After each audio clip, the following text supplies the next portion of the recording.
அஸ்ஸலாமு அலைக்கும். Today vlog green chicken kebab வந்து செய்ய போகிறேன். அதுக்கு ஃபஸ்ட்டு வந்து நம்ம கொத்தமல்லி, புதினா, கொஞ்சம் கருவேப்பிலை, ஒரு ஆனியன் வந்து சாப் பண்ணணும். அதுக்கப்புறம் வந்து ஒரு 3 க்ரீன் சில்லிஸ் எடுத்துக்கணும்.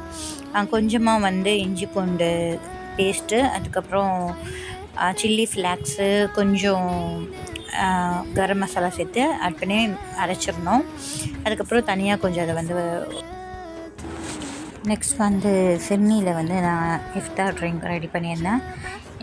இதை வந்து மில்க் மேடும் அதுக்கப்புறம் கஸ்டர்ட் பவுடரும் வச்சு செய்வாங்க. இது லாங் வீடியோ நான் அப்லோட் பண்ணுறேன். நெக்ஸ்ட் வந்து நான் வாட்டர்மெலன் ஃப்ரெஷ் ட்ரிங்க் தான் ரெடி பண்ணியிருந்தேன்.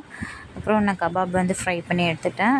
கரெக்டாக நோம்பு திறக்கிற டைம் ஆயிடுச்சு. எல்லோரும் வந்து நோம்பு திறந்துட்டோம். எல்லாமே டேஸ்ட்டாக இருந்துச்சு. கிட்ஸ் விரும்பி சாப்பிட்டாங்க. இன்ஷா அல்லாஹ் நீங்களும் மறக்காமல் சேனல்ஸ் மோஸ்ட்லி எல்லாருமே பார்க்குறீங்க, ஆனால் யாருமே சப்ஸ்கிரைப் பண்ண மாட்டேறீங்க. லைக்ஸ் மட்டும் தான் பண்ணுறீங்க. Please subscribe. உங்கள் ஃப்ரெண்ட்ஸ் அண்ட் ஃபேமிலிக்கும் ஷேர் பண்ணுங்கள். அஸ்ஸலாமு அலைக்கும்.